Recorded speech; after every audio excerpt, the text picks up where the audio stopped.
Good afternoon, everybody. So Lauren Hernandez has asked me to do a video in regards to fire scoring, the different models that are out there and kind of how they work. So there are a bunch of different names for fire scoring models that are used today. There's the Fireline score, there's the Wildfire or CoreLogic brush score, there's the haphazard scoring, the red zone scoring.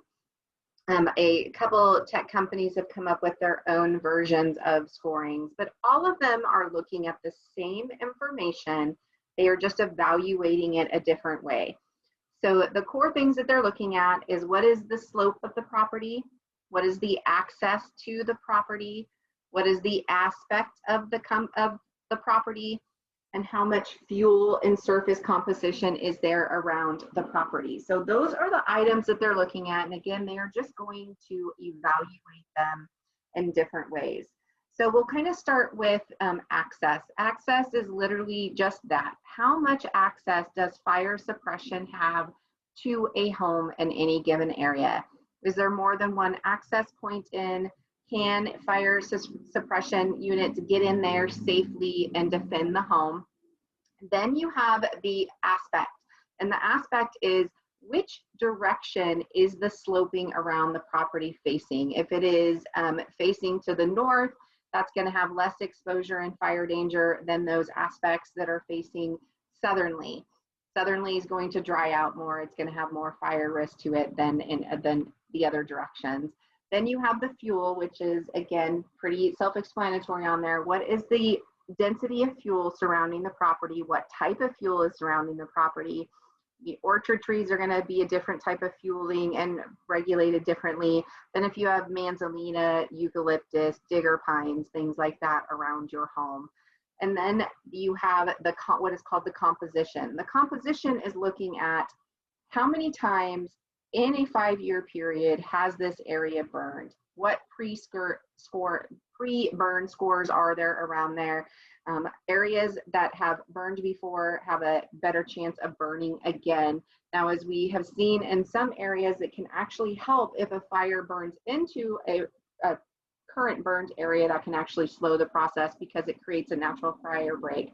But they are looking at all of this information. They throw it into a computer generation and it spits back out the scores. Now, the scores can be vastly different using the same information from scoring model to scoring model. The best chance thing to describe it is Fireline scores can tend to be, let's say a Fireline score might be a 10, then the brush score might be a 20. And again, it's just they are looking and evaluating that information differently.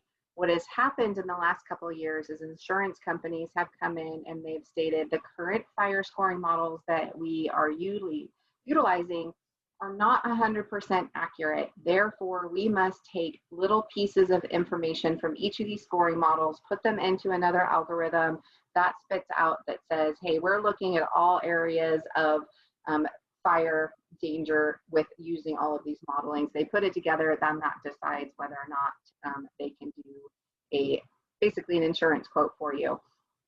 So I thought that it'd be a good idea to kind of show you what this looks like from an aerial perspective when we're looking at a couple different areas. So previous to becoming an agent, I was a underwriting and I did high fire underwriting for a major insurance company, mostly in the Southern California area. I still utilize those same tools when I evaluate these homes when I'm looking at insurance for not only my ability to see is this a good risk, but how do I give a good argument to an insurance company as to why they should overlook some of the scoring and offer an insurance quote on a property. So I'm going to jump over here and kind of show you.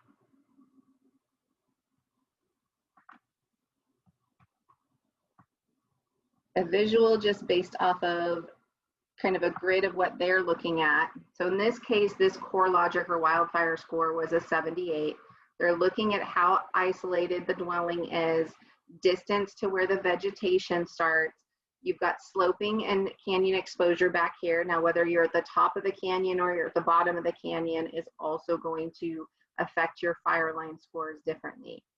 So I've taken a couple addresses here that we were looking at. This one happens to be in Diamond Springs.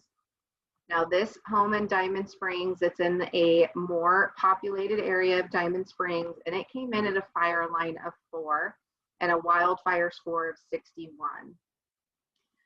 So in a traditional market years ago, both of these homes would have had no problem with finding an insurance company to insure them. Since these recent fires and the way that they are reevaluating these fire risk scores, this home currently only has one preferred market that we've been able to verify so far, and that is through State Farm. Outside of that, it would go into a specialty market or the California Fair Plan. But let's look at the few things that are starting to drive this score up. One of them being the access point.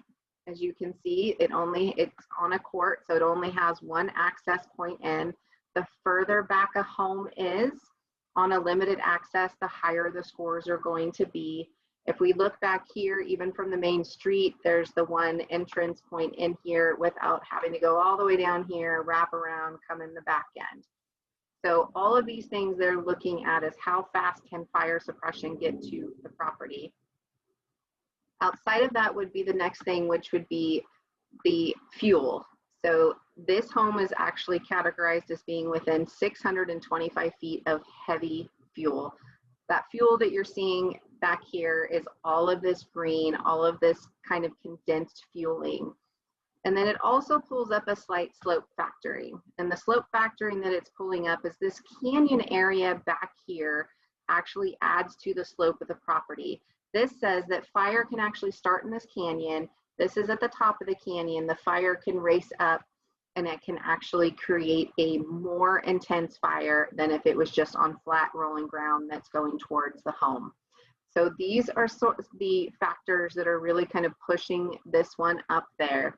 And then if we jump over to an area of Georgetown, this fire scoring model through this area generally comes up in the high teens.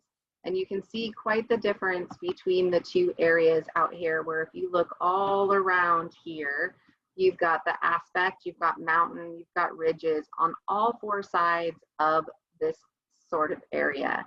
This Rock Creek Drive area only has one access point into it for fire suppression, so it's naturally going to have a fire score that is higher, and the propensity for it to burn is going to be that much greater.